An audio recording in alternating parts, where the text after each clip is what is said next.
결국 후손들은 어려운 선택을 할 수밖에 없었다. 정말 그동안 일어난 우환들은 아버지가 보낸 사인이었을까?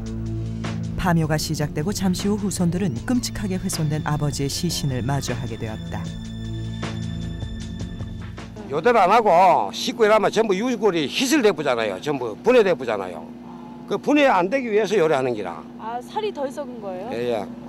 그래서 이걸 뭐 가하고 이러면 분해대부면 안 되거든. 요대로 가야 돼요. 습하고 척박한 땅에 묻혀 오랜 세월 고통을 당한 아버지의 시신. 그런 땅에 아버지를 모셨다는 죄송함과 참담한 심정을 달리 표현할 방법이 없는 아들은 눈물만 흘리고 있었다. 반신반의했던 이장, 좋은 땅으로 아버지의 묘를 이장한 가족들은 만감이 교차할 것이다. 마음이 아프네요. 그동안 오늘 알고 보니까 비열이 저희가 영상으로 못 모셨던 게 죄송스럽게 생각합니다. 그동안 얼마나 불편하셨을까? 예, 그런 마음을 계속 있습니다. 후손의 운명을 좌우한다는 조상의 묘. 그렇다면 후손의 기륭화복을 결정짓는다는 땅의 기운을 설명하는 풍수 명당설은 진짜일까? 실제로 조상의 묘를 이장한 후 자신의 운명이 달라졌음을 느꼈다는 사례자. 시신 여기다 꺼내놓고. 처음에는 믿기지 않았지만 이제는 확연히 느낄 수 있다는데. 몸이 있으면은 이렇게 여기서 요 앞부분만 부식이 됐고 요 뒷부분은 그대로 있었어. 살색 그대로. 이장할 당시 아버지의 시신은 끔찍할 정도로 참담했었다. 이게 막 꿈에 이제 자주 나타났었는데 아픈 모습으로 자기 방에 누워 계시면서 나 좀 아파서 누워 있다. 그것이 아버지가 보낸 사인이었을까?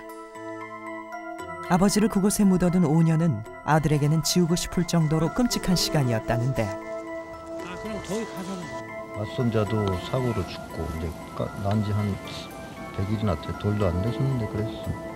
사업도 마찬가지로 자꾸 이제 사기당하고.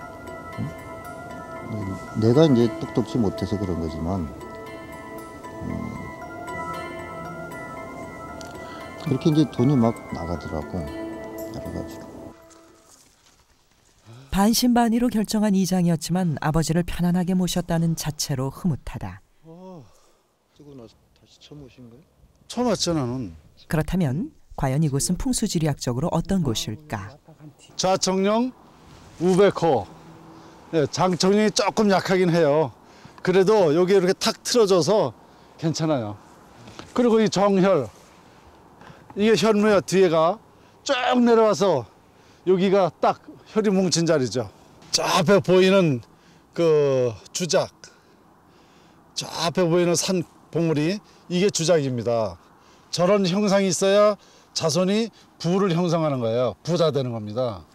정말 아버지의 묘 때문이었을까? 묘를 이장한 후 더 이상의 나쁜 일은 일어나지 않고 있다는데. 이장하고 나서는 꿈에 한 번도 나타나지 않았기 때문에 편안해지셨구나 그렇게 생각을 한 거예요. 그리고 이제 중요한 것은 아버지 묘술 이장하고 나서부터 한 가지 걱정이 덜어지니까 다른 일들을 이제 해결하러 다니는 거죠. 이제 응?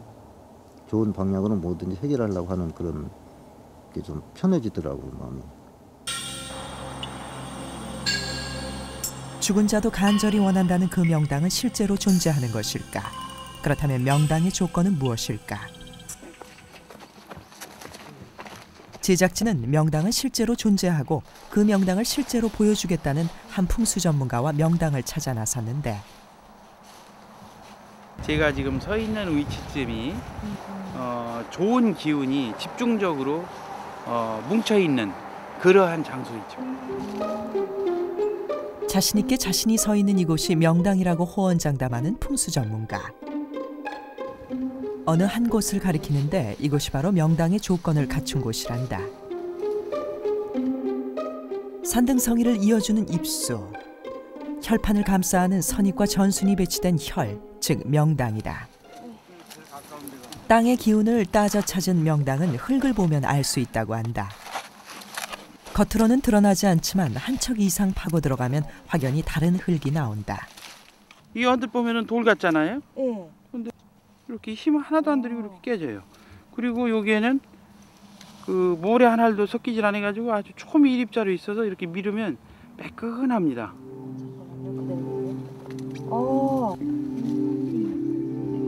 바로 흙도 아니고 돌도 아닌 혈토가 명당을 증명하는 것이라고 한다. 명당에는 마치 인체가 핏줄로 연결된 것처럼 혈을 이어주는 나문이 존재하고 있다고 하는데 혈토가 나오는 데는 그 이제 구조가 있을 거 아니에요. 그 구조는 마치 그 삶은 계란을 이렇게 이제 우리가 반을 딱 잘라 놓으면 명당의 구조는 겉에서부터 외피, 내피 그리고 혈심으로 되어 있다. 명당의 토양의 구조에 따라 약간씩 성질이 다르다. 명당은 다른 곳하고는 지기가 많이 틀립니다. 기가 트이다. 네, 땅의 기운이 틀리다는 얘기입니다. 이거 한번 잡아당겨 보세요. 네, 알겠습니다. 그리고 그는 오링 테스트를 통해 명당의 길을 확인시켜 주겠다고 했는데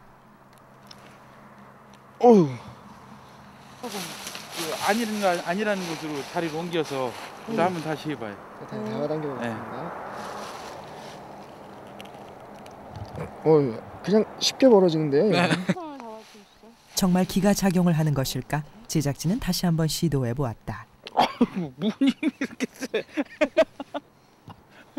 젊은 양반이라. 또 한번 해봐. 예, 잡아봐요. 여기서 뭐 뚝뚝 떨어지네. 명당인 곳과 아닌 곳에서 확연하게 드러나는 차이. 저쪽에서는 되게 편안히 그냥 있었고 네. 이쪽도 마찬가지로 그러고 있었는데 저기서는 안 벌어지고 여기서는 그냥 벌어지네요. 명당인 곳하고 명당이 아닌 곳하고는 확실한 차이가 있습니다. 어떤 면 기가. 기운, 땅의 기운도 그렇고 토질도 그렇고 또 산의 형체나 주변의 산의 그 형체 이런 것들이 전부 틀립니다. 명당의 기운이 후손에게 미친다는 것을 과학적으로 증명할 수 있다는데 정자 실험한 게 있어요. 동기가몽 실험. 이것이 5사람에게 정자를 채취해가지고 사람은 서울에 있고 정자는 대전쯤 약 200km를 놓고 사람을 5사람을 정자 있는 곳으로다가 정신통일 시켰어요. 이 상태에서 5사람 중에 한 사람을 몰래 뒤에 가서 탁 놀래게 했는데 대전에 있는 정자 5개 중에 하나가 동시에 움직인 거예요. 그래서 이걸 가지고 확인하니까 놀란 사람의 정자였다. 제가 주장하는 이 동질성 물체, 같은 물질에서 부모와 자식은 기가 통한다는 것이 입증이 된 겁니다.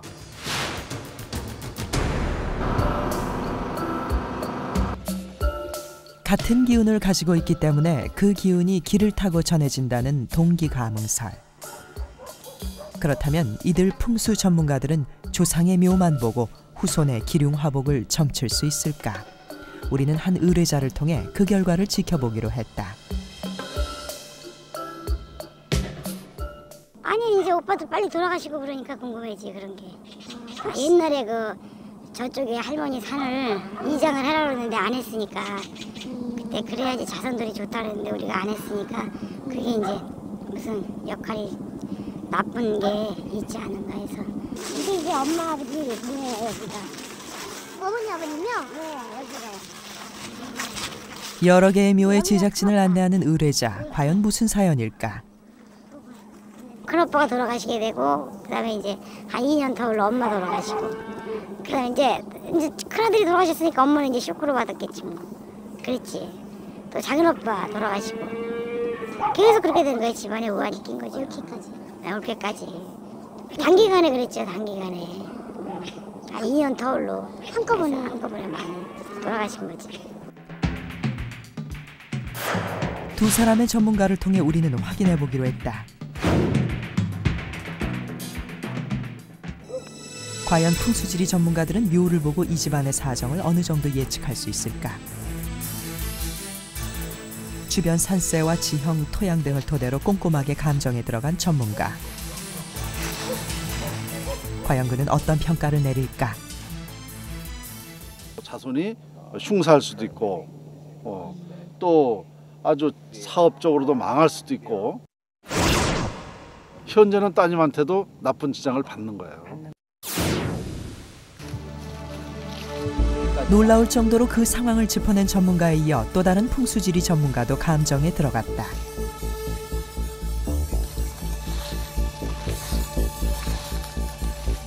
큰아들하고 둘째 아들은 비혈이 이 정도 되면은 심하게 뭐 몸에 병이 와서 암이나 병이 큰 병이 와서 몸이 크게 심하게 다쳤을 수도 있고 아니면은 고인이 다칠 수도 있고 사업도 심하게 안 좋습니다. 달러 말하면은 마이너스 한 5 정도 되는 자리라 그럼 그 자리 무한히 자꾸 오죠. 두 번째 전문가 역시 정확하게 가족들의 어려운 상황을 짚어냈는데 두 전문가는 무엇을 보고 이러한 결과를 예측할 수 있었을까? 이 산맥이 말이죠. 잘 감싸주고 내려왔거든. 근데 그래서 이 산맥으로 봐서 자청룡에 있어서 무슨 자손의 아들의 문제가 있는 게 아니에요. 땅 속에 지질 중에는 습혈이라고 있어요. 습한 곳. 이런 곳에 매장되어 있는 시신은 그 시신이 유해가 흉기를 발산해요. 왼쪽 편이 산 쪽에서 왼쪽 편이 청룡이요 친손이 아들 자리라 아들 자리인데 그것도 아들 자리도 그리고 오른쪽 편은 산 쪽에서 오른쪽 편은 백호라 외손이고 딸 자리라 딸 자리인데 아들 숫자 딸 숫자에 따라서 나누죠. 묘만 보고 사례자의 집안 사정을 비교적 정확하게 맞춘 두 전문가. 정말 조상묘의 기운이 후손에게 전해진 것일까? 맞는 것도 있고 전혀 아니라고는 볼 수는 없죠. 놀라셨어요? 네, 좀 놀랬죠. 오빠들이 잘 되고 다 잘 돼 있으면 뭐 풍수들이 불러서 뭐를 볼 수도 없는 거고 보지도 않았겠지만 그게 나빠지니까 사람이 보잖아요. 조상의 묘를 잘 써야 한다는 풍수명당설. 하지만 우리는 취재 중 풍수지리로 인한 피해 사례도 함께 만날 수 있었다.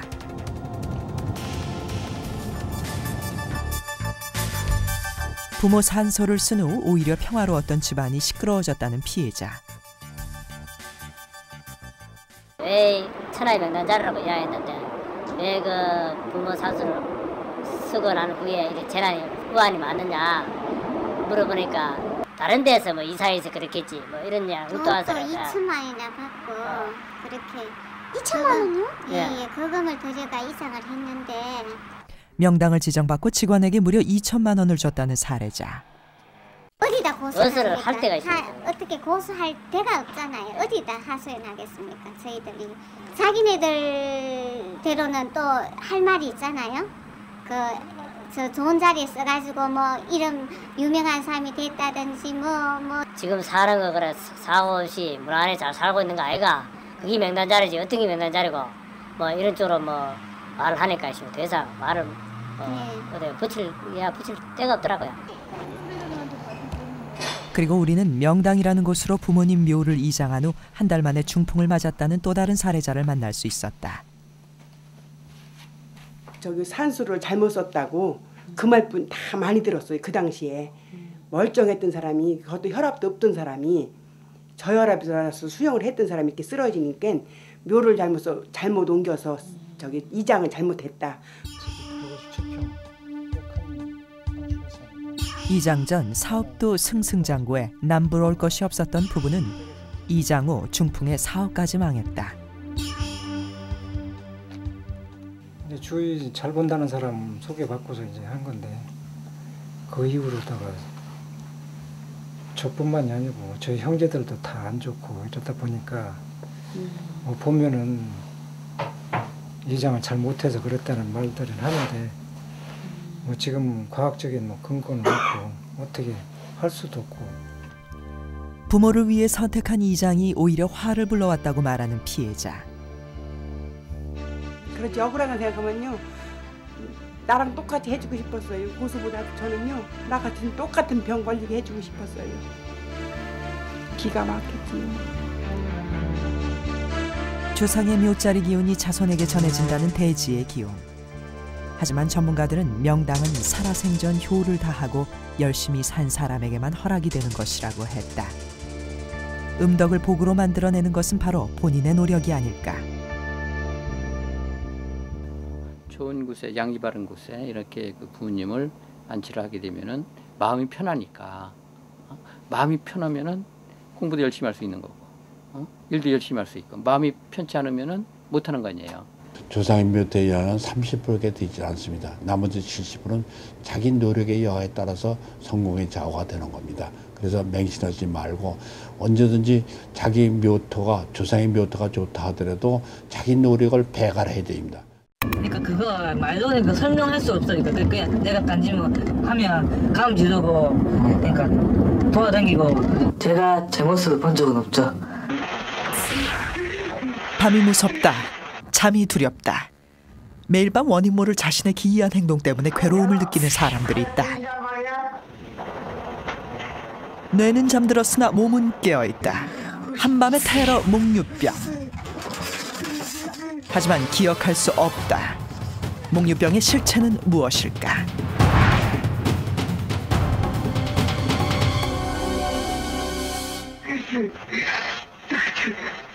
차라리 악몽이면 좋으련만 기억조차 하지 못하는 난폭한 행동들로 일생의 3분의 1을 고통으로 보내야 하는 몽유병.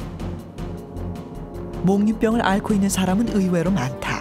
잘 알려진 연예인은 물론 일반인의 40%가 몽유병을 경험한다는데, 잠의 단계가 있습니다. 1단계, 2단계 얕은 잠, 3단계, 4단계 깊은 잠. 이 3단계, 4단계 깊은 잠일 때는 뇌파가 되게 안정적입니다. 어떠한 흥분이나 어떠한 놀래는 이런 뇌파가 하나도 없어야 돼요.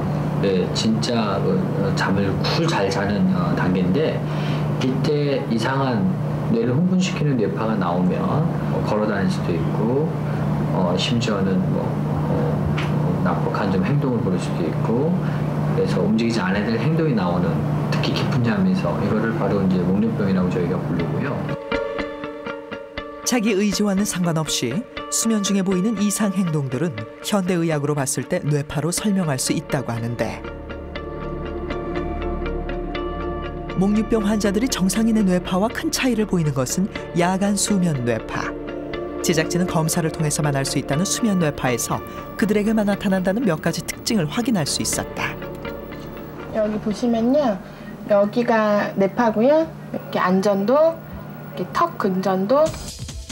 수면 분석을 통해 다양한 종류의 수면 형태를 나타낸 그래프를 얻을 수 있었는데,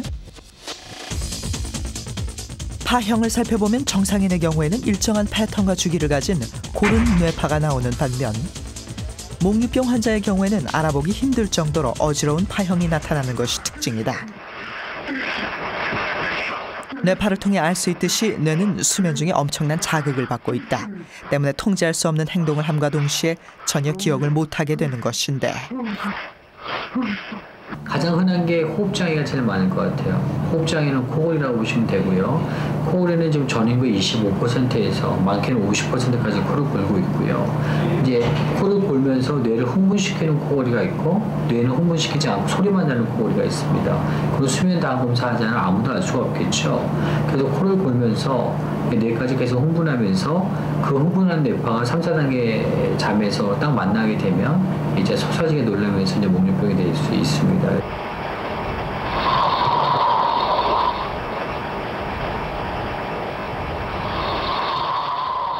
정말 코골이가 원인이 될 수 있을까? 실제 몽유병 환자를 살펴보았다.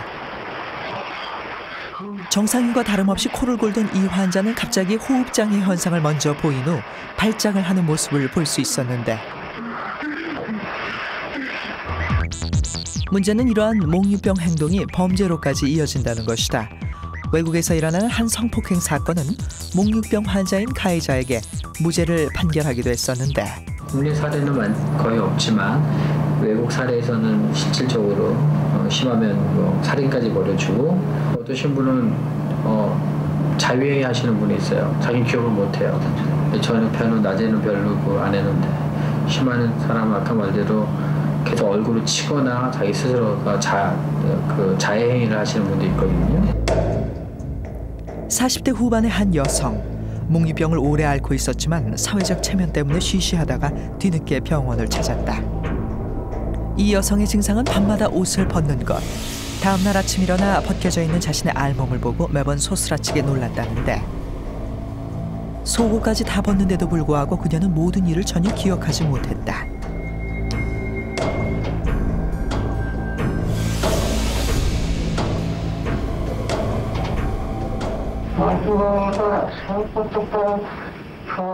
평범한 잠꼬대를 하는 것처럼 보이는 이 환자도 폭력적인 행동으로 변하는 몽유병 증세로 병원을 찾았고 자면서 계속 다리를 움직이는 하지불안증 증세를 갖고 있던 이 환자 역시 검사 결과 심각한 몽유병 진단을 받았다. 한편 자는 동안 깨어있을 때와 마찬가지로 음식을 섭취하는 환자도 있었다. 수면 단계에서 음식을 먹는 40대 남성은 수면 섭취 장애라는 진단을 받았는데 다른 환자들에 비해 오랫동안 병을 앓아온 이 환자는 자면서 화장지로 입가에 묻은 음식물을 닦아내는 모습까지 보여주었다. 그야말로 믿기 어려운 수면 중의 행동은 여기에서 끝이 아니다. 전문의의 조언에 따르면 잠을 자다가 아내의 목을 졸라 살인을 시도했던 몽유병 환자도 있었고 밤이면 밤마다 아파트 베란다의 창문을 열고 창밖을 바라보다가 추락한 사례도 있었다고 한다. 또한 평소에는 빵을 입에 대지도 않는다는 사람이 한밤중에 인근 슈퍼에 가서 빵을 사 먹고 오는 경우도 있다는데 실제 몽유병 환자는 어떤 모습일까? 제작진은 몽유병을 목격했다는 한 시민의 제보를 받았다. 몽유병 때문에 매일 밤을 샌다는 그는 PC방에서 몽유병 증세를 보였다는데 당시 상황은 어땠을까? 졸다가요. 졸면서 뒤로 자빠지면서 막 떨더라고요, 몸을요. 악을 쓰면서 한 번. 예. 그러고 나서는 갑자기 아무렇지도 않게 일어나서 화장실을 가시면서 화장실 갔다가 다시 앉아서 게임을 하시던데. 그 다음에 어떻게 하셨어요? 그 다음에는 출입 금지를 시켰어요, 가게를. 그리고 또 다시 왔길래 제가 가게 오지 말라고 하고 보냈거든요. 동네에 있는 모든 PC방마다 같은 행동을 보였다는 것 때문에 인근에서는 이제 찾아갈 PC방이 없을 정도로 유명하다는데 제작진이 소문 끝에 찾은 그는 어렵게 자신의 증세에 대해 털어놓기 시작했다. 잘 때 맨날 해. 잤다 하면 무조건. 안 할 때도 있어. 안 할 때도 있는데 그 대부분 한다고 봐야죠. 어느 정도 심해요? 그거요? 그 증세가. 그러니까 그거 말로는 그 설명할 수 없으니까 그냥 내가 간지면 하면 감 지르고 그러니까 돌아다니고 한다는 그것밖에 설명 못해. 진짜 많이 고치고 싶었겠어요. 차라리 장애자처럼 다리 하나 없는 게 낫지. 이거는 완전 물론 내보다 더 심한 사람도 있겠지만 병 갖고 있겠지만 뭐 장애자가 이마들은 뭐 전화에 들을지 모르겠지만 나는 진짜 답답함을 토로하던 그는 갑자기 제작진에게 뜻밖의 제안을 해왔다. 저하고 같이 있고 싶으면 잠깐 뭐 오늘 좀 보고 싶으면 저 보여줄 수 있는데. 자신의 증세를 알아준 제작진이 고마웠던지 친근감을 보이며 먼저 함께 하자고 해온 그. 과연 몽유병은 나타날 것인가? 제작진은 반신반의하며 그와 밤을 같이 지내보기로 결정했는데 방에 도착하자마자 피곤했던지 환자는 앉아서 꾸벅꾸벅 졸기 시작했다. 그 사이 제작진은 방 한 구석에 야간 촬영용 카메라를 설치하고 수면 촬영 준비를 마쳤다. 편안하게 잠자리를 마련해주고 조용히 그의 증상이 나타나기만을 기다렸는데 새벽 1시경 잘 자던 그가 뒤척이기 시작했다.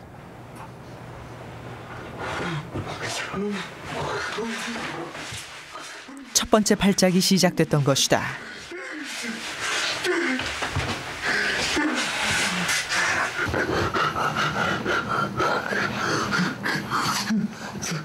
한눈에 봐도 고통스러워 보이는 환자. 도저히 자신이 통제가 안 되는 듯 공포에 질린 표정이었다. 자자.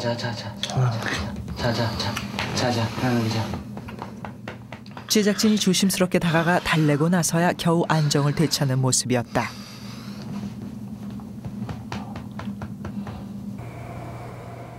어렵게 다시 잠을 청했던 환자는 새벽 2시 반경 또다시 발작을 일으켰다.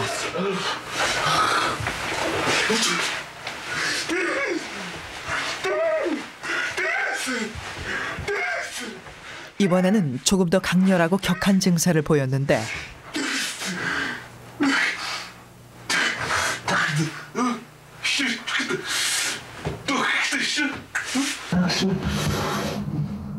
강하게 몸부림치며 알아듣지 못하는 말까지 중얼거렸던 그. 몸에 이상을 느꼈을까? 머리를 만지며 괴로워했는데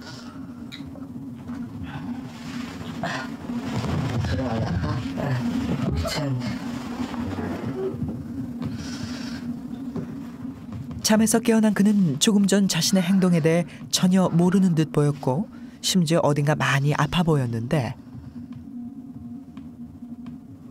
지금 몇 시야? 뭔가에 홀린 듯 자꾸만 시계를 주시하던 그에게 시간을 물어보았다. 한참을 들여다보던 그는 힘겹게 입을 열었는데 3시 10분인데. 하지만 제작진의 시계는 2시 20분을 가리키고 있었다. 아직 수면 중인 것일까? 아니면 무의식 상태인 것일까? 꿈 꿨어? 꿈 안 꿨어? 어떤 기억나?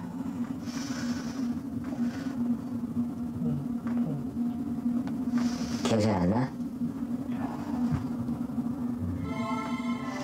22년 동안 몽유병에 시달렸다는 환자. 어떻게 매일 밤을 이렇게 지낼 수 있었을까? 더 이상 자기 싫다는 그는 책을 집어들고 잠과의 싸움을 시작했다. 하지만 결국 잠을 이기지 못하고 또다시 어렵게 잠자리에 들고 마는데 그에게 평온한 밤은 찾아오지 않는 것일까?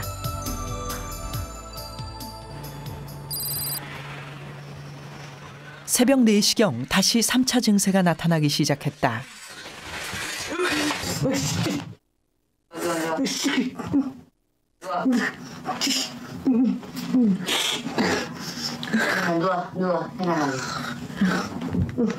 누워.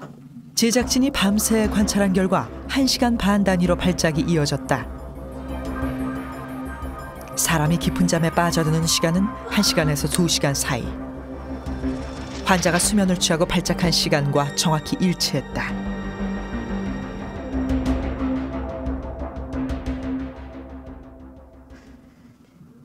고통스러웠던 밤이 가고 아침이 밝았다. 환자는 자신의 자는 모습이 궁금하다며 제작진에게 촬영본을 보여줄 것을 요구했는데 22년간 자신이 밤마다 알아온 모습을 처음 보는 지금 어떤 심정일까? 제가 제 모습을 본 적은 없죠. 제가 제 모습을 본 적은 없죠. 그러니까 좀 안 좋게 말하면, 안 좋은 말로 말하면 좀 더 그렇죠. 기분이 좀 아니. 얼마만큼 낳고 싶어? 그러면 그러니까 이렇게까지 안 하니까 가만 안 지르니까 안 돌아다닐 정도.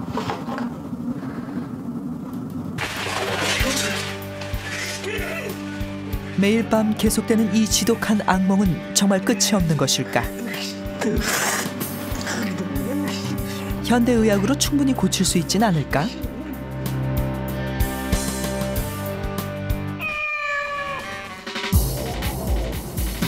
괴로워하는 그의 모습을 며칠 동안 살펴본 제작팀. 조금 더 자세한 진찰과 치료를 위해 서울로 함께 향했다. 내가 몽유병이니까 있다는 거 알고 있는 사람이다. 한번 자고 싶어요. 그러니까 내가 몽유병 없다. 그러니까 이제 다 낫다. 그러니까 그걸 확인 그 사람한테 확인시키고 주고 싶어요. 병 때문에 모든 것을 포기하고 살았던 날들에 비해 그의 꿈은 의외로 소박했다. 지금 졸리면 자지 왜 게임하고 있어? 몽유병 안 가고서 게임해. 잠 안 들려고 게임하는 거야? 휴게소에 도착하자마자 지도를 펴고 서울이 어딘지 알려달라는 그. 원래 길 갈라지잖아. 장난치고는 꽤 진지하게 묻는 그의 모습이 의아했는데 여기 있지? 서울 찾아봐. 서울. 지니까 치셨어요? 서울. 맨 끝에서 끝이잖아. 서울하고 치면. 서울이 무슨 돈데요? 그러니까 경상남도니까 무슨 돈데요? 서울 특별시야. 서울은 도가 없고. 특별시? 응, 경기도 근처에 있어. 그냥 서울이라고 됐어요? 응, 서울 경기도 바로 밑에. 상당히 무네. 끝에도 끝이지. 야, 한참 더 가야 되네. 한참 남았지. 아, 전 내 혼자 울산 갔죠. 저는 못 찾아요. 평생을 족쇄처럼 따라다닌 몽유병 때문에 1시간 이상의 거리는 못 다녀봤다는 그. 자신이 먼 거리를 간다는 것 자체가 신기하기만 한데 26대 가도 못 찾아본다는 게 말이 안 되지만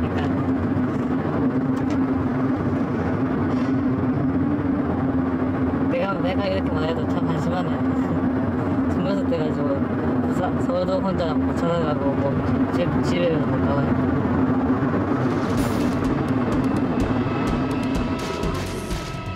긴 시간을 달려 드디어 서울에 도착했다. 오늘은 여러모로 역사적인 날이라는 그의 첫눈에 들어온 것은 바로 63 빌딩. 이야 신기하다. 우와 내 눈을 한 거야 이거. 내 눈을 63 빌딩 보다니 진짜 신기해요. 우와. 아이처럼 좋아하는 그의 모습은 정상인과 다름없는 순박한 26 청년이다. 서울에서의 첫날 밤. 취재진의 집에 거처를 둔 그는 잠자리가 바뀐 탓일까? 이전과는 조금 다른 행동을 보여줬는데 새벽 2시경 잠을 자다 갑자기 컴퓨터 앞에 앉은 그는 잠시 후 난폭한 증세를 나타냈다.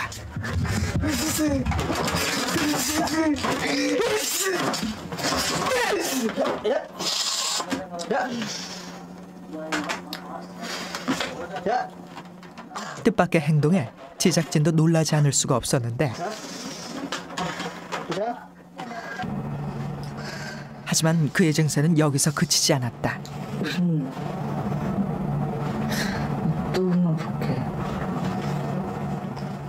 깨어있을 때처럼 말은 주고받았지만 그의 눈에서 초점은 찾아볼 수가 없었는데 결국 30여 분 후 환자는 또다시 발작을 시작했다. 이번에는 누군가의 구타를 막으려는 듯 베개를 집어들고 꼭 놓지 않았는데 제작진과 밤을 보낸 며칠 내내 그는 하룻밤 사이 4-5번의 발작을 반복했다. 환자가 피곤할 경우 그 패턴은 시간을 좁히며 더 자주 나타났다. 또한 자면서 스트레스를 더 받을수록 조금씩 난폭해지거나 다른 양상을 띠며 아주 다양한 몽유병 증세를 보여주었는데 치료를 위해 올라온 서울의 밤은 이렇게 또 힘겹게 저물어갔다. 다음날 제작진은 몽유병 치료를 위해 그를 병원으로 데려갔다. 그가 처음으로 받은 검사는 수면 다원 검사. 이 과정을 통해 환자가 수면 중에 행하는 모든 행동을 알 수 있다고 하는데 뇌파를 통해서 주무실 때 뇌의 활동성이 얼만큼 되는지 보면서 수면 단계하고 중간에 얼만큼 각성을 일으키는지 알아보는 거예요. 환자분들 중에서는 뭐 로봇가 되신 것 같다고 이상하시다고 말씀하시거든요. 아 하고 소리 내보세요. 이거는 코 고시는 거 있으신지 알아보는 마이크예요. 수면 다원 검사는 뇌파, 심전도, 코골이, 다리 운동, 안전도 등 수면 시에 일어날 수 있는 모든 상황이 한 번에 체크되기 때문에 과정이 복잡하다. 검사 준비가 채 끝나기도 전에 환자가 꾸벅꾸벅 졸기 시작했다. 검사에 지장은 없을까? 이렇게 일찍 잠드는 게 정상인가요? 아니요. 거의 보통 10분에서 30분 걸리셔야 되는데 이렇게 심한 코골이 같은 경우에는 주무시는 데까지 시간이 금방 걸려요. 머리만 대면 바로 주무시는 거예요. 수면의 질이 낮기 때문에 양으로 채우려는 그런 습성이 있거든요. 방 방 안에 설치된 폐쇄회로 CCTV를 통해 환자의 모든 행동이 녹화되고 몸에 부착된 시스템이 수면 상태를 그래프로 나타내는데 역시나 그는 오늘도 비슷한 발작 증세를 나타냈다.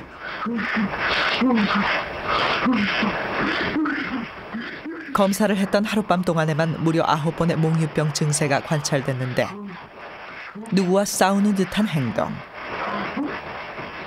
몸을 너무 격렬하게 흔드는 바람에 몸에 붙였던 검사 시스템이 모두 떨어져 나갔다.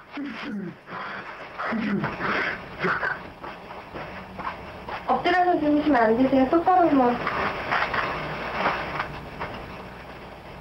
주무시다가 렘 수면 단계에서 갑자기 깨시더니 팔과 다리를 많이 움직이면서 마치 싸우는 듯하게 그런 동작을 취하시면서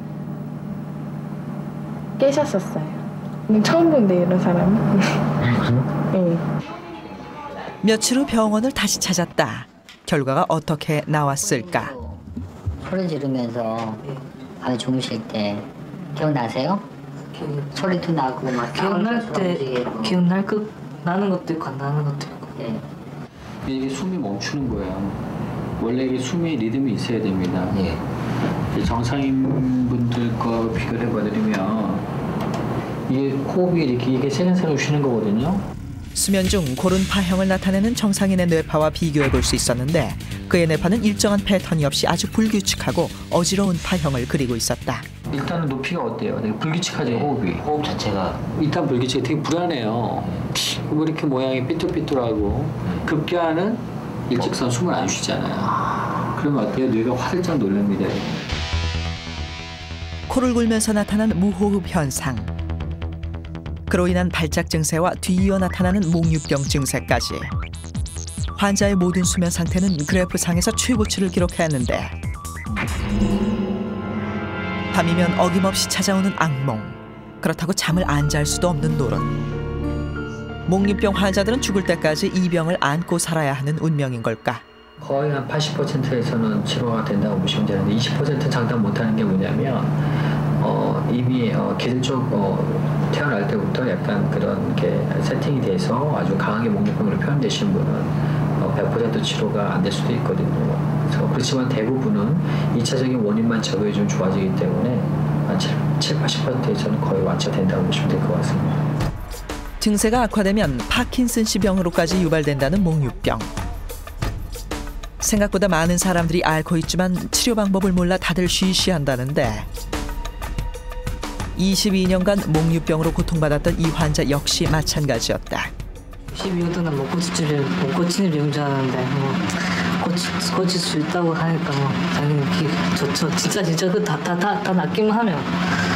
낫기만 어떻게 하나요? 팬티 말고 그랬으면 좋겠어요. 옛날 어르신들께 귀신병으로 불려서일까 몽유병을 숨기는 사람들이 많이 있다. 하지만 몽유병은 누구에게나 찾아올 수 있는 병인 동시에 누구나 치료받으면 나을 수 있는 병이다. 단순한 수면장애가 당신의 더 큰 생명을 위협하고 있을지도 모른다. 수면장애 100만 시대, 자신의 잠에 대해 깊이 생각해보고 몽유병에 대한 올바른 시각이 필요한 때다. 팝의 요정 브리트니 스피어스, 코미디 배우 짐 캐리, 개미 허리의 원조 비비안 리, 그리고 당대 최고의 천재들. 거기에 방송인 노홍철에게서 발견된 공통점은? 조울증이 아니냐라는 얘기도 말 그대로 이제 들떠가지고 과장된 이제 표현을 하는데 그것이 말로서만 진행되는 게 아니라 이제 행동도 굉장히 분주하고 바빴어요. 지나친 자신감에 감정 조절이 안 되는 정신질환 조증. 거의 남들이 보면은 그냥 미친 사람이에요. 죽고 싶다거나 막 떠나버리고 싶다거나. 우울증 가운데서도 조증의 에너지가 남아있기 때문에 자살을 결행할 수 있습니다. 감히 목숨까지 던질 정도로 위험하지만 그 정체는 꼭꼭 숨어있는 병 조증. 지금부터 집중 해부해본다. 오늘 길바닥에 이제 버린 적도 있었고 핸드폰을 그냥 운전하다가 그냥 버리고 갔는데 무절제한 소비와 극심한 낭비벽을 일삼던 남자. 차가 이렇게 세워져 있길래 평소 같으면 남의 차를 탈 수 없는 거죠. 날 위해서 차가 마치 준비돼 있었구나라고 생각하고 그냥 집어타고 가다가 결론은 이제 도적으로 오해받아갖고 경찰서도 가게 됐고. 이어진 그의 과감한 행동들, 강제 입원을 통해서야 비로소 조증임을 확인할 수 있었는데 딴 세상으로 인식할 수도 있는 그런 상황이거든요. 그가 조증을 앓기 시작한 건 벌써 20년째. 재발을 거듭하면서 큰 빚까지 떠안자 큰 충격을 받은 건 그의 어머니였다. 대막이다, 큰 막이다, 들렸다라고 이렇게 생각을 했어요. 보는 사람도 그랬고. 그러니까 남들이 볼 때, 야, 저 정도면 고쳐지기 힘들겠다. 그렇다면 조증은 어떤 증상으로 나타나고 있을까? 경상남도 창녕의 한 정신병원. 제작진은 최근 조증으로 강제 입원된 환자들을 어렵게 만나볼 수 있었는데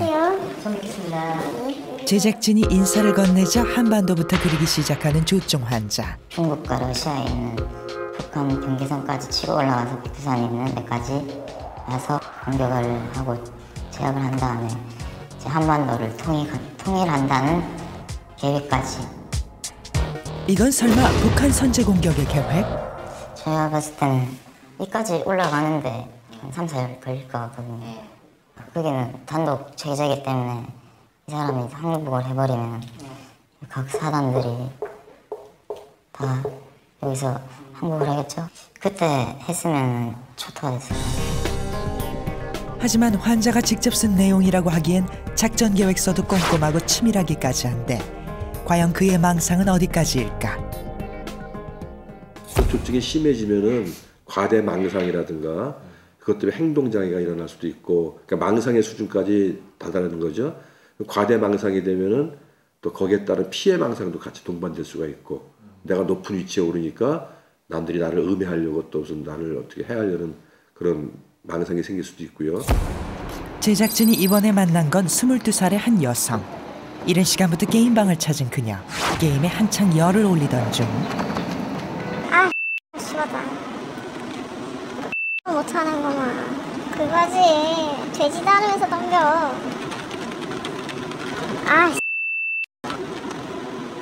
먼저 영어 모른다고 막 시비 걸었잖아요.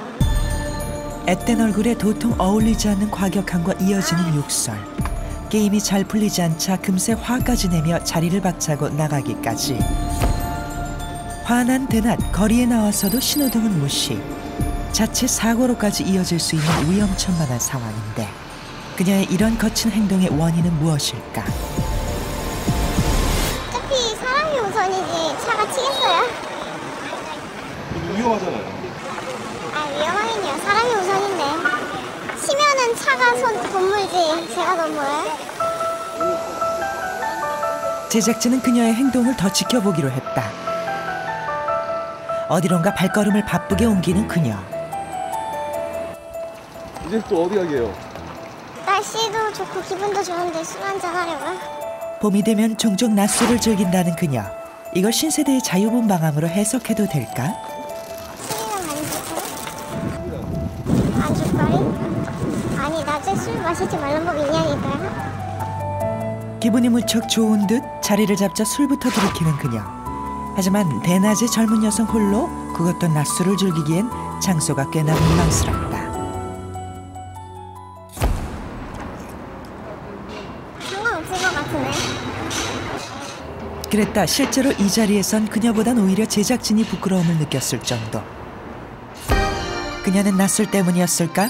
저녁 9시경이 되자 2차 노래방으로 자연스레 자리를 옮겼고 이곳에서도 가물을 즐기며 시간을 보냈는데 12시간이 넘도록 움직이고 또 움직였던 그녀에게 피곤한 기색은 찾아볼 수 없었다. 돌아다녀야 잠을 안 자지. 돌아다녀야 잠을 안 자지. 새벽 3시 그녀가 이번에 찾은 곳은 바로 만화방. 급기야 그녀는 잠을 자지 않기 위해 필사적으로 움직이는 것처럼 보였는데 이것 역시 그녀가 조증 환자여서 오는 증상일까? 최대 해봤던 게 한 3일 정도 못 잔 적이 있었어요. 제작진은 그녀의 행동과 말에서 그녀가 조증 환자임을 알 수 있었다. 내 팔이 단단하다. 내 팔은 로봇 팔이다. 무쇠팔, 무쇠다리다. 뭐 그런 치기에 뭐 벽에다가 팔을 팍 하고 후렸다가 부러진 적도 있고. 하지만 우울증보다 조증이 위험한 건 두 가지가 연달아 오면서 감정폭이 크기 때문인데 우울증 가운데서도 조증의 에너지가 남아있기 때문에 자살을 결행할 수 있습니다. 그것도 아무도 예측하지 못한 상황에서 그런 경우가 굉장히 많습니다. 주위 사람들이 몰라요. 오늘 아침에 누구랑 이미 약속이 돼 있고 점심에도 누구 만나고 저녁에도 약속이 돼 있는데 그날 아침에 목을 맸다든지 또는 어디서 뛰어내렸다든지 특히 또 극단적인 방법을 택한 경우가 많고. 지난주 제작진은 도움이 필요하다는 한 여성을 만났다. 현재 가족들과 함께 살고 있다는 23살의 한 여성. 그런데 그녀의 방구죠. 여느 집과는 보기 드문 형태를 띠고 있는데 컴퓨터 책상이 거실과 등지고 있다. 방해 안 받고 싶어서 일부러 이렇게 해놨어요. 평소 우울증에 시달린다는 그녀. 가구조차도 그녀의 폐쇄적인 성격을 보여주는 듯한데 실제로 그녀는 이 방에서 지난달을 포함해 무려 3차례나 약을 먹고 자살을 시도한 적이 있다고 한다. 대체 그녀가 이토록 극단적인 선택을 하게 된 이유는 무엇일까? 특별한 이유가 없이요. 새벽에 뭐 혼자 있거나 그러면 갑자기 생각이 들어요. 죽고 싶다거나 막 떠나버리고 싶다거나. 제작진은 먼저 가족들을 만나보기로 했다. 제가 그렇게 된 저는 어릴 때부터 제가 컴퓨터를 되게 가까이 했는데 가상공간인 사람들을 너무 가까이 지내는 안 좋은 친구들도 많이 사귀었어요. 애가 자꾸만 엇나가니까 엄마를 저는 그때부터 이제 제지를 하잖아요.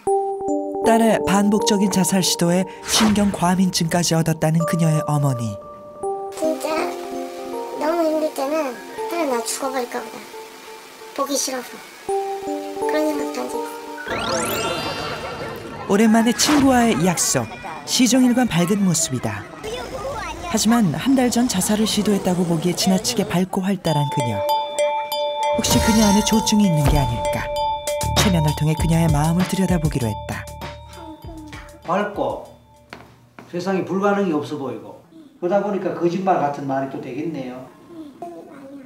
남들이 거짓말 한다라고 하는 말을 또 하겠네요.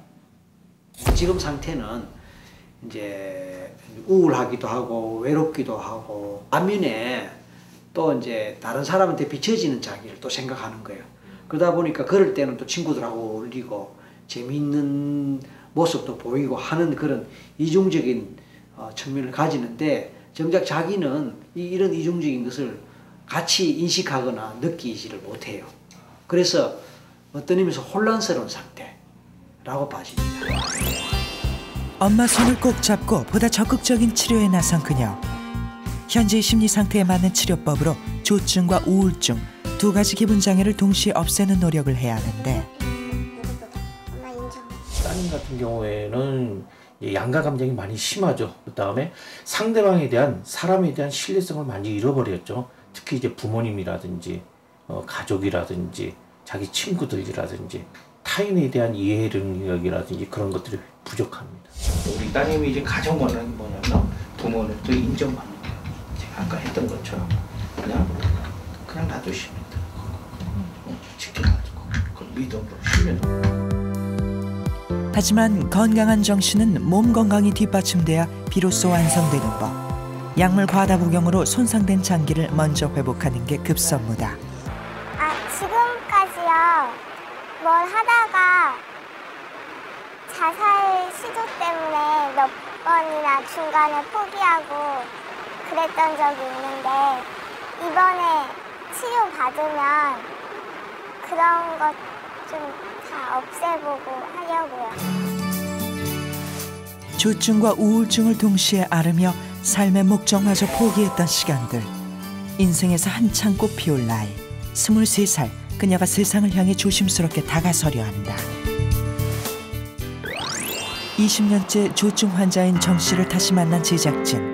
정상적인 사회생활을 하지만 그 역시 조증일 때가 가장 끔찍했는데 지금으로부터 한 20년 전이니까 밥만 간신히 먹고 그냥 잠만 자고 죽고 싶고 그렇게 한 2달이 지나더니 이제 거의 인사불성이 됐죠. 제가 통제할 수 없는 일들을 하고 다니게 됐어요. 심지어는 뭐 소변도 못 가렸어요. 그에 따르면 이렇게 회복되기까지가 신기할 따름이라고.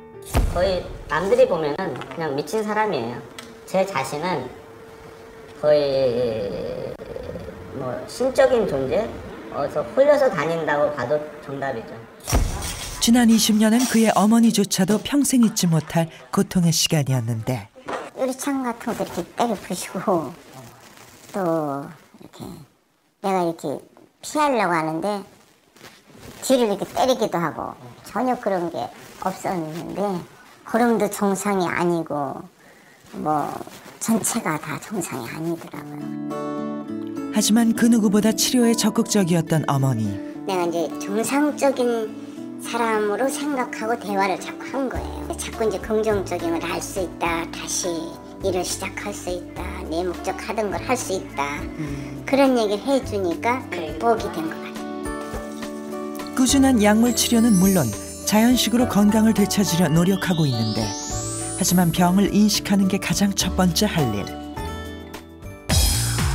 평소보다 자신감이 지나치거나 수면 욕구가 줄어든 경우 집중력이 떨어지고 부산함, 마지막으로 과다한 즐거움을 일주일 이상 겪었다면 주증을 의심해 볼 만하다. 영화가 현실이 된다? 우리가 상상이 그치길 바랐던 일들이 지금 눈앞에 닥쳐오고 있다. 과연 인류는 대재앙의 위기에 설 것인가? 지구 종말, 그 실체가 밝혀진다.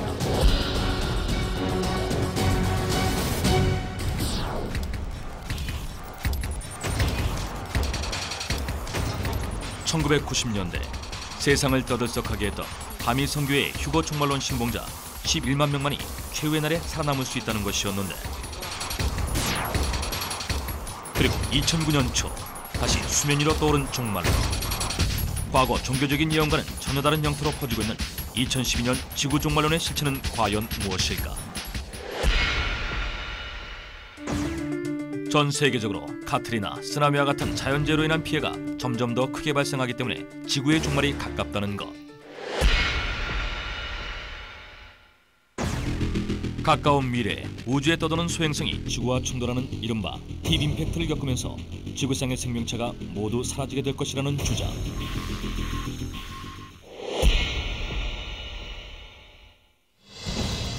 태양 흑점수의 증감주기에 따라 2012년경에 발생할 태양 폭풍이 과거 그 어떤 것보다 강력할 것이라는 예측. 현대의 과거로도 측정할 수 없을 만큼 정교함을 가진 고대 마야인의 그레고리리어. 그 마야력이 2012년에서 끝난다는 가설. 인간의 오만과 과욕으로 세계적인 핵전쟁이 일어나 전 인류가 멸망할 것이라는 얘기까지. 수많은 종말에 대한 가설들이 떠도는 가운데 그만큼 종말론 정보를 공유하는 카페 또한 기하급수적으로 늘어나고 있다. 종말이라는 이름을 내건 수많은 온라인상의 모임들. 제작진은 종말론 카페에 접근해 그들이 생각하는 종말론에 대한 이야기를 들어보고자 했다. 종말론 카페 운영자와의 접촉을 시도했는데 수십 번의 설득 끝에 만남을 응해준 종말론 카페 운영자 김성훈 씨.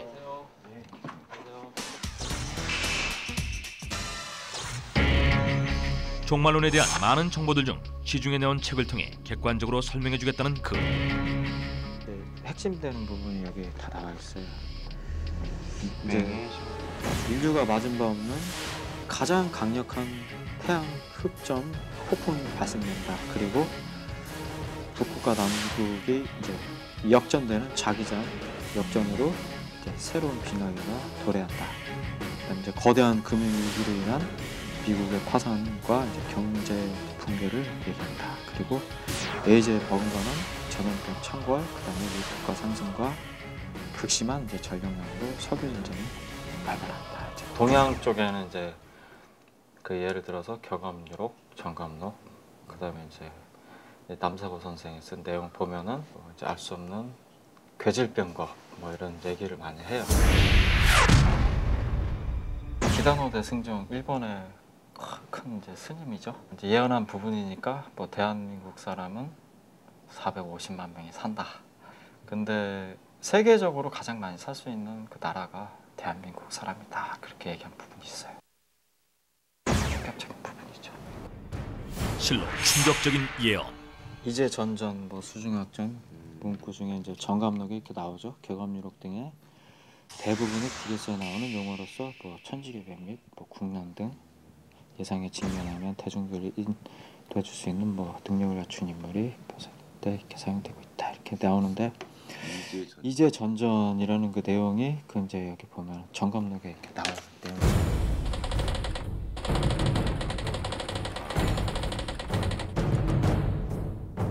밭전자가 두 개니까 클 때자죠.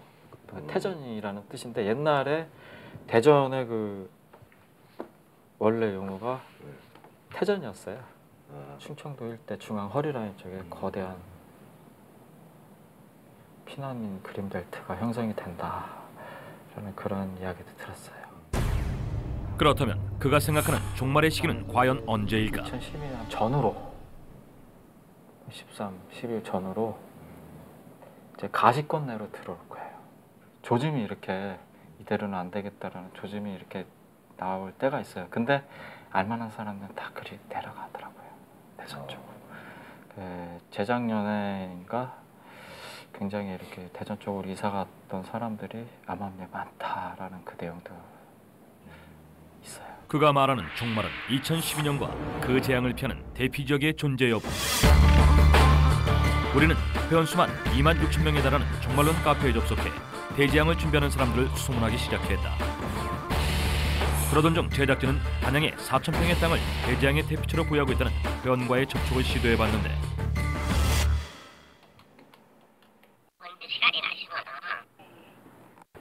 한번 내려오셔갖고 한번 상황을 보시고 전화상으로 대화 자체가 굉장히 힘들 정도죠. 직접 만나서 얘기를 나눠보자는 회원의 제안으로 제작진은 황급히 단양으로 향했다. 그는 단양에서 모텔을 운영하고 있었는데 모텔 안으로 들어가면 돼요? 아, 예, 알겠습니다. 예. 들어오래요. 카운터에 있다고. 모텔로 들어선 제작진을 기다리고 있는 사람은 한두 명이 아니었다. 반갑습니다. 예. 잘 오셨어. 언제 가입하신 거예요? 한 달쯤 됐을 거예요. 얼마 안 돼서. 마침 카페에 주요 운영자들이 모여 있어 다양한 얘기를 나눌 수 있었다. 아니 진짜 오늘 진짜 잘 오셨는데 지금 이 온난화의 문제가 자연재해 무슨 뭐 지진이라든 전쟁이라든 이런 걸 다 떠나서 대도시에서 못 산다는 얘기야. 자기 후손을 내 아들이 딸을 대도시에 씨를 뿌리면 안 돼. 농촌에 놔둬야 돼. 집을 애들 안 오면 애들이 그래 태어나가지고 나 왜 낳았어 이런 말 나를 왜 고통스러운 걸 살기가. 나는 그런 상황이 오면 내가 제일 떼부자 돼요. 뭘 따져요. 내가 마음을 비우고 있기 때문에 그런 상황이 오면 제일 떼부자 돼요. 여긴 너무 장관되고 여기는 무슨 뭐 총무 대신되고 나는 왕이야 킹이야. 그러니까 그런 거는 나는 그렇게 생각해요. 내무부 장관만 한다니까요. 그냥 내무부 장관은 아니고 건설부 장관을 하죠. 식당 문 닫아 내가 그런 거. 자리를 옮겨 좀 더 자세한 얘기를 들어보기로 했다. 과연 그들이 생각하는 종말론은 구체적으로 어떤 것일까? 한두 가지에 국한된 게 아니라 자연재해도 그렇고 전쟁 위험도 그렇고 정쟁, 현대 지변 뭐 한두 개 이렇게 간헐적으로 이렇게 생기고 있었는데 지금은 이게 복합적으로 작용한단 말이에요. 이게 지금 과학자들이 함부로 부인을 못하잖아. 만약에 예를 들어서 이렇게 TV 나오고 이러면 이걸 부인할 수 있으면 벌써 치고 들어와 반발로. 그게 아니니까 함부로 못하는 거야. 그래서 우리는 그걸 과학자들의 말을 이용해서 깨자는 게 아니라 우리 스스로 살 길을 찾자는 얘기니까 좋은 거죠. 근거 없는 예언 따위가 아닌 과학자들도 부인할 수 없는 절대 이론이라는데 천기는 소리야. 근데 잘 들어도 또 무슨 재난이 왔건 간에 백두대간이 견디지 못한다면 백두대간에 인접한 마을이 견디지 못한다면 견딜 곳이 없어요. 근데 그 중에서 이제 단양하고 이제 그 우주 지역을 보는 것은 대한민국에 뭐 기가 막힌 뭐 진짜 장소가 있대더라. 그런 곳을 찾는 사람들이에요. 만약에 무슨 전쟁이라든지 아니면 기후온난화의 문제라든지 이런 것이 생겼을 때는 10만이고 20만이고 30만이고 많을 땐 100만이고 전국적인 차원에서 보는 것이지 뭐 우리 100명 쪽 모여서 잘 살아보자 그게 아니거든. 국민적인 어떤 안전장치, 보험제도 그런 얘기도 있을 수 있잖아요. 최고의 보루라고 그래요. 이들이 예상한 피난처는 단양과 모주. 다음 날 농장으로 위장한 피난처로 직접 제작진을 안내하겠다는데 그 전에 이미 농장으로 입주한 사람을 소개해주며 피난처에 대한 확신을 주려는 그들. 현재 택시업을 하고 있는 이들 부부는 얼마 전 이곳으로 이주한 사람들이었다. 서로 간에 그래도 이탈이 안 날 사람들, 병원 의사, 변호사가 이건들 카페에서 가는 것도 10명이 넘어요. 지휘본부는 일단 대량을 아끼고 지휘본부는 이제 물수적으로 더 잡아야 되니까. 이게 지금 몇 평이에요? 내 땅만 여기 다 3평이에요. 이 농장을 보면은 다른 데 가서 막 보이죠. 저기서 딱 서보면은 자청용에다 500호에다 물줄기가 지나갔단 말이에요. 풍수지리상으로 최적의 장소라고 꼽는 그들. 좋다는 풍수는 모두 이곳에 다 모인 듯한데 이게 여자 산이거든, 여자 산. 여자가 누워있는 모습이다 이거야. 시민들을 보면. 이 양쪽 다리를 생각하고 저걸 배를 생각하고 여자 산으로 생각. 이 산들이 전부 다 안산이라고 두글두글 하면서 났잖아. 그러니까 내가 이거 사놓고 엉뚱한 소리를 하겠다 사람들이 안 팔지 않아. 가볼게요. 감사합니다. 고맙습니다. 이들의 주장은 사실일까? 각계 전문가를 통해 종말론에 관한 입장을 들어보기로 했다.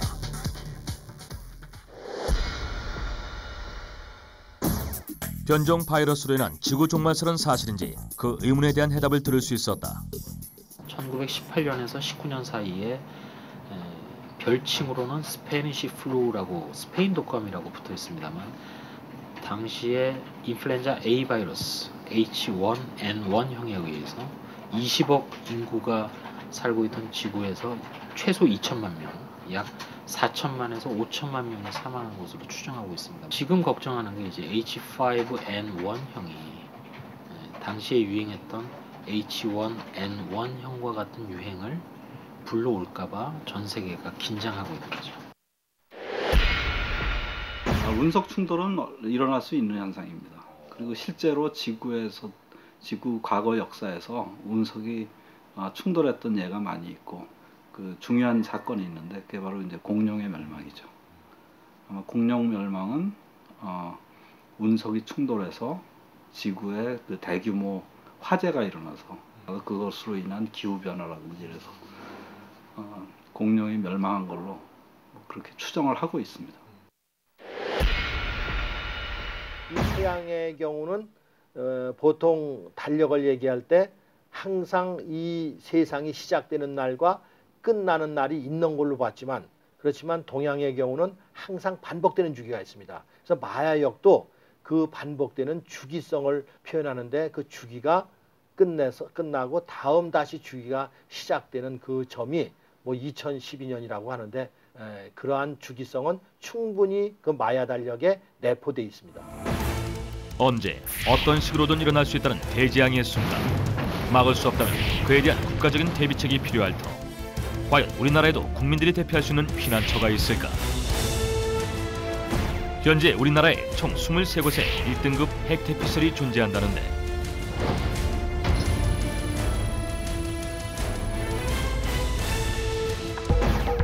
지금까지 알려지지 않은 핵대피설을 찾기 위해 제작진이 향한 곳은 다름 아닌 시청.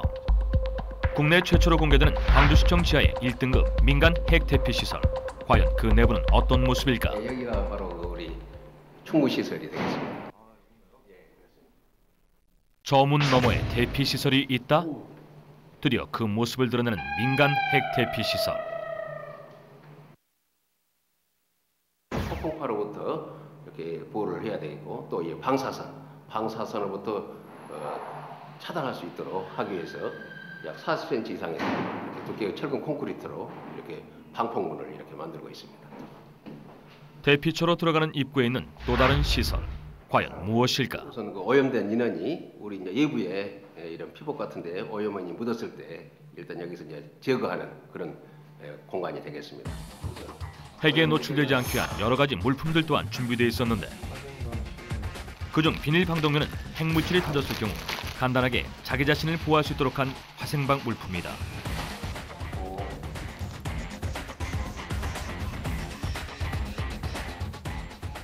공기 폐쇄실에서는 2차로 공기를 통해 오염물질을 제거할 수 있다.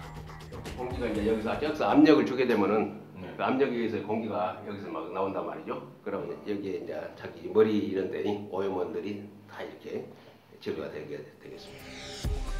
모든 오염물질을 제거한 후에야 들어갈 수 있는 청정지역. 한눈에 봐도 여러 가지 활동이 가능하도록 넓은 공간을 확보하고 있었다. 또한 군사작전에 관련한 모든 지휘를 할 수 있도록 만들어진 이곳에서 모든 시스템 관리가 이루어진다. 대피시설의 핵심이라 불리는 곳으로 안내하는데 이것이 있고 없고가 1등급이 아니야. 차이요. 외부의 공기가 빨려 들어와서 맑은 공기로 이제 정화가 돼가지고 거기에 있는 사람들이 이제 마시면서 살 수가 있는 거죠. 화생방 대피시설의 가장 핵심이죠. 이러한 대피시설이 만들어진 이유는 과연 무엇일까? 요즘에 많은 재난이 주위에서 일어나고 세계적으로 이런 도처에서 발생하고 있지 않습니까? 이 시설에 들어오게 되면은 안전하다고 이렇게 저희들은 이제 자부를 하고 있습니다. 약 250명 정도가 보름 이상 이곳에 상주하면서 임무를 수행할 수 있는 그런 시설로 구축되어 있습니다. 준비를 하고 우리가 대비는 해야 되겠지만은 이런 것이 일어나지 않도록 우리가 평상시에 예방을 하고 잘 대처를 해야 되지 않겠나 생각이 듭니다. 이처럼 세계 곳곳에서 종말에 대비한 준비가 활발히 일어나고 있는 가운데 2008년 2월 26일 현대판 노아의 방주라 불리는 노르웨이의 국제 종자 저장고가 가동을 시작했다. 그렇다면 우리나라에도 노아의 방주를 만들어두고 있는 것은 아닐까? 과연 한국판 노아의 방주는 어떤 모습일까? 관계자를 만나 한국판 노아의 방주에 대해 자세한 얘기를 들을 수 있었는데 유전자원의 중요성을 인식해서 국내로부터 다양한 유전자원을 수집해가지고 보존해놓는 노아의 방주와 같은 역할을 하는 그런 곳입니다. 보존 규모로서는 중단기 각 50만 점 규모로 되어 있고요. 그 다음에 이제 그거 외에도 어떤 초저온 보존이라든지 DNA 뱅크, 천연물질 보존 이런 시설들이 있습니다. 우리는 여러 종자들이 최적의 방법으로 저장되어 있다는 보관실 내부를 둘러보기로 했는데 그 종자를 건조시켜서는 잘 보존되지 않는 그런 자원들에 대해서는 그 액체질소라는 매체를 이용해서 이렇게 초저온 보존을 하고 있습니다. 실제로 종자 보관이 진행 중인 연구실로 들어가 핵심 기술에 대한 설명을 들어봤다. 종자 저장의 가장 중요한 부분 중에 하나가 이제 수분 함량이거든요. 그래서 이제 저희 조건에 맞도록 이제 건조를 하고, 그다음에 이제 건조된 다음에 여기서 이제 종자를 그러니까 다 일일이 다 확인해서 좋은 종자들만 가려서 저희가 이렇게 보존을 하고 있습니다. 그렇다면 이곳에는 얼마만큼의 많은 종자가 저장되고 있을까? 여기에 보존하고 있는 자원수만 한 15만 6천 점 정도 됩니다. 역시 한국판 노아의 방주다운 엄청난 규모. 이곳 종자의 일부가 노르웨이에 있는 종자 저장고에 보내졌다고 하니 국제적인 중요도를 실감케 한다. 그렇다면 이 수많은 종자들은 언제까지 보존될 수 있을까? 장기 저장고는 저희 한 이론적으로는 벼 같은 경우에 한 6천 년, 밀 같은 경우에 한 10,000년 이상을 보존하는 걸로 이렇게 돼 있습니다. 이곳은 국립유전자원센터의 핵심 시설로서 세계 최초 영하 18도의 저장 기술을 갖춘 장기 보존실이다. 일본이나 미국보다도 더 최신 기술을 이용해서 만든 그런 장비 시설을 갖추고 있고 온도의 정밀도라든지 이런 게 더 뛰어나거든요. 한번 집어넣으면은 100년, 그러니까 그 정도 기간을 보존하게 그렇게 되어 있습니다. 과거 냉전시대의 첩보전용 비밀병기로서 훈련을 통해 영적 능력과 같은 고도의 지각 능력을 발휘한다는 리모트 뷰잉. 실제 미국에서는 과거와 미래에 대한 직감적인 능력을 통해 사건 해결 및 다양한 분야에서 사용되는 능력이다. 작년 리얼스트리미오 실종편에서 리모트 뷰잉으로 실종 아동의 상황을 내다봤던 그들을 다시 한번 찾아갔다. 과연 이들이 내다보는 지구의 종말은 언제이고 또 어떤 모습일까? 2012년에 이제 어떤 큰 이벤트가 일어날 것인가에 대한 타겟 하나하고 2012년이 꼭 아니라면은 그 이후에 언제 또 어떤 그런 환란이라든가 지구적인 어떤 위기라든가 오는가에 대한 타겟 해가지고 한 2가지 정도 진행하시면 될 것 같습니다. 말이 끝나기가 무섭게 리모트 뷰잉을 시도하는 그들. 빠르게 종이에 무엇인가를 적는데 그 종이 위에 알 수 없는 문자와 더불어 확인 가능한 단어들이 빼곡히 메워지고 있었다. 과연 그들은 어떤 것을 보았을까? 전반적으로 환경 문제나 이런 부분 때문에 여러 가지 기상 이변도 나왔고 춥고 어두운 이런 게 많이 나왔어요. 그렇다면 그들이 내다본 종말의 내용은 무엇인가? 2012년에는 종말이 시작은 아니더라도 많은 사람이 죽고요. 그렇죠? 일단 자연재해라는 거는 공통적으로 나왔죠.